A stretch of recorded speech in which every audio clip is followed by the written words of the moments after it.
Hello everyone, welcome to the launch of our design product Journey in Rainforest. Today we are glad to have all of the three instructional designers with us, Lai, Mandy Cai, and Lilian Chen. First of all, I would like to let you to think about several questions.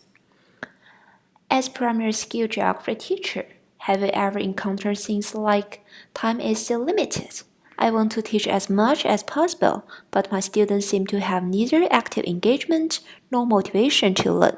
Or like, I want my students to learn some knowledge closely relevant to their life, but how could it be possible to let my students in mainland China to see the vegetation which only exists in tropical area in person, or how could they really visualize the structure of the earth?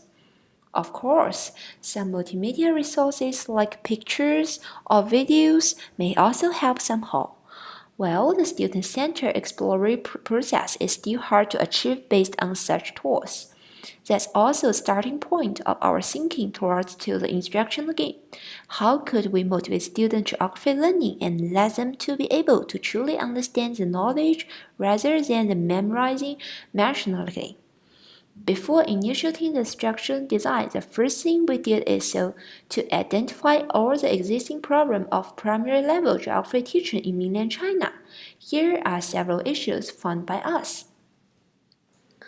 The first one is lack of instructional time and opportunity for exploration. The class hour for geography is very short, which leads to the common phenomenon that teachers would cut down or even cut off the time for inquiry activities. The second is the traditional instructional style. Most of the class is teacher-centered. It means they ignore the student initiative. The in-class instructional methodology is direct and plain instruction from teachers. Students have little time to digest, think, and reflect on the learned knowledge. And the third one is teaching content. Most geographical knowledge in textbook is far from student real life and surroundings which always result in student stereotypes that geography is useless and boring. And the fourth one is influence or exam-oriented education. Due to the high pressure from schools, enrollment quota, and etc., geography education has also lost the vicious circles of what to teach is totally based on what the test rather than what do students really need. The next one is teaching material. The most widely used teaching material in mainland China is still textbook, which lacks visualization and dramatic display. For example, like video, animation, real nature scenario to let students visualize knowledge and get involved in it.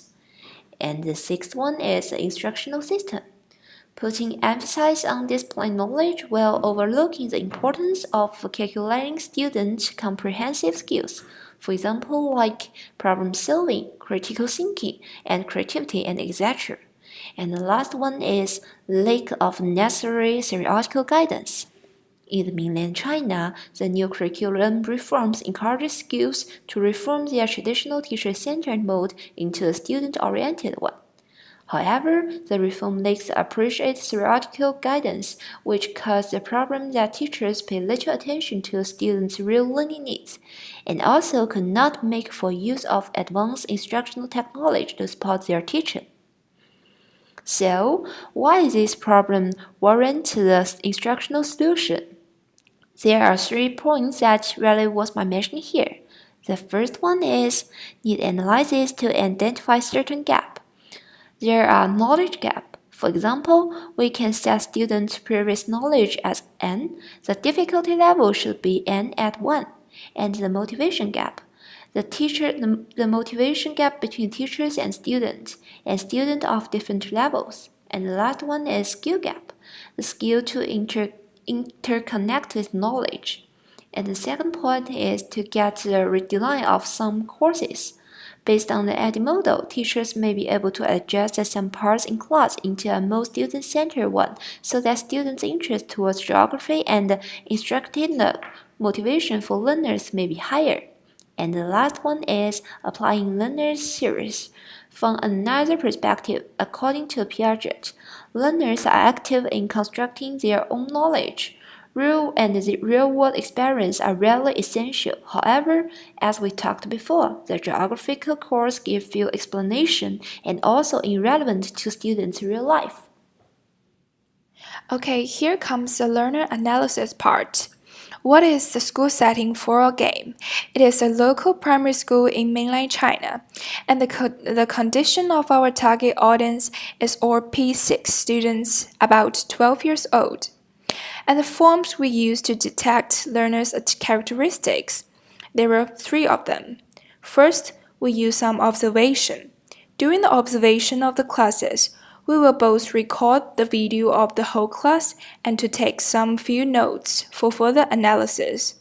And the second one is about the face-to-face interview with teachers to find students' feedback on technology used in previous geography courses. There are mainly two purposes to do this. First is to get some pre-used technologies in the classroom so as to detect room for improvement.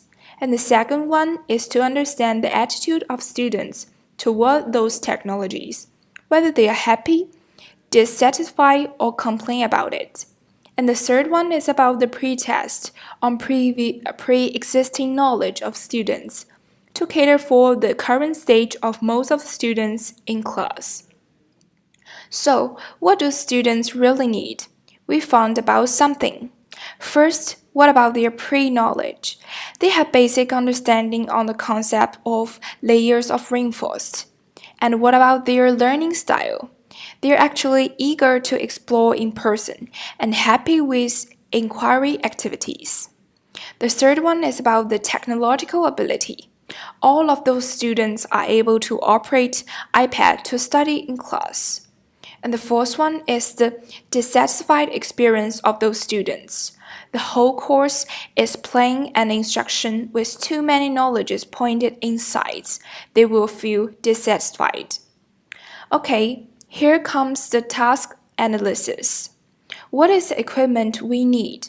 We need that every student is equipped with an iPad. And about the context, both at the beginning and the end of the geographical lesson. It means that our game will be used as both pre and post tests. Okay, and here comes the learning objectives. Students will be able to, firstly, memorize the knowledge of layers of rainforest, and second, distinguish animals, which both belong to different layers of rainforest. And the third one is that they are able to aware of the importance of protecting the nature. For example, those endangered animals and rainforest. Since this product is only a same of our series of games, our ultimate goal is to both attract students' interest on learning geography and to cultivate the awareness of protecting the environment. In this part, I will introduce you about the steps to play our game.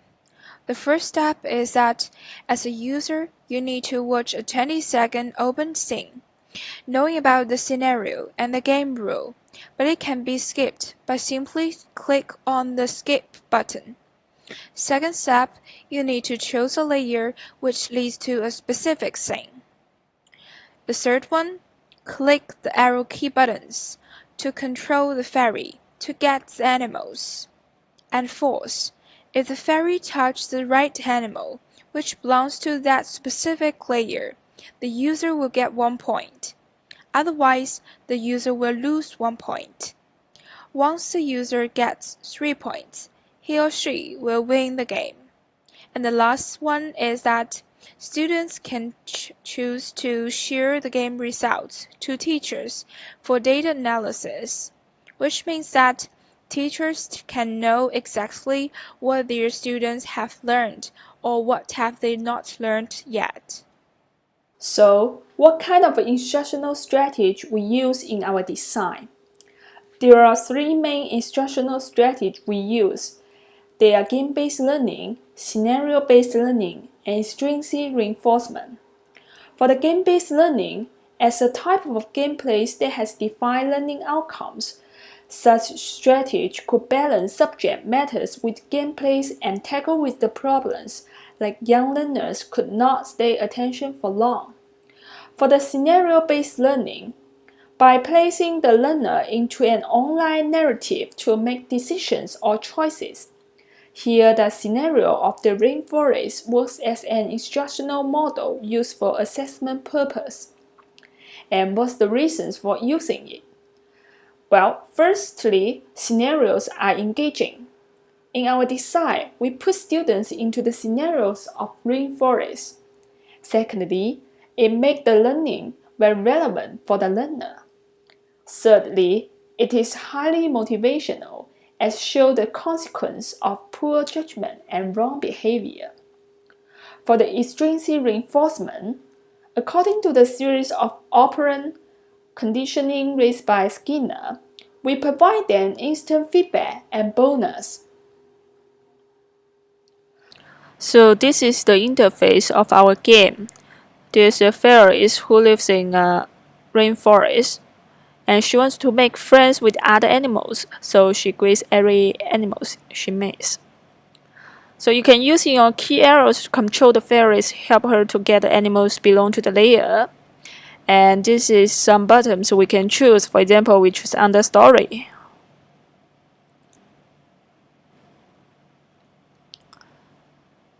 Feel free to skip all the animation. And you can also choose the buttons. So here is the game page. You can use your key arrows or click the button to control the fairy.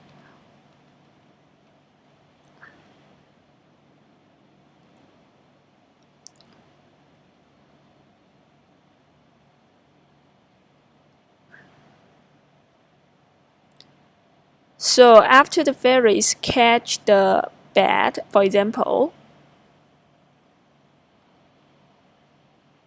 So, what kind of a learner experience we expect?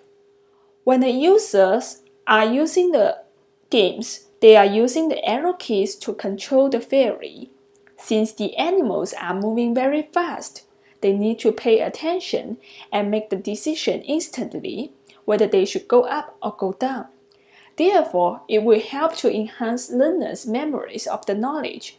It also helps with learners' practical ability, since they will need to use the arrow key. However, just like examinees may guess an answer in a multiple choice test, users may also guess whether the animal belongs to the specific layers. In addition, some users may forget what they learned after they play the game. Moreover, some users may get confused about the game rule. Last but not least, some learners may not enjoy the game. For the implementation, after the game design, the learners will introduce the tool to the teacher. When or how to use it, after the teachers design the lesson plan, they will use the tools beforehand and then involve it into the lesson. In the class, the students will use the tool to enhance their memories of the knowledge. For the evaluation, after the game design, the designers will test whether the game goes well, whether the button clickable, whether the hyperlinks works, whether animation plays smoothly, etc. They will have an oral assessment of the game and its problems. And when the teachers design the lesson plan, they will use the tools beforehand and then involve it into the lesson. And after the class, they will have a general idea whether the game is suitable for the learners and the lesson. They will also get the feedback of the tool from the students. They may carry out an overall evaluation of the result. For the students, a good educational game should contain both instructional and entertainment. Since the students are the direct users of the tool, they may first have a general idea whether the game is interesting enough to attract them. Then they may think whether this tool helps them with the knowledge or just wastes them their time. They will also have an overall evaluation of the product.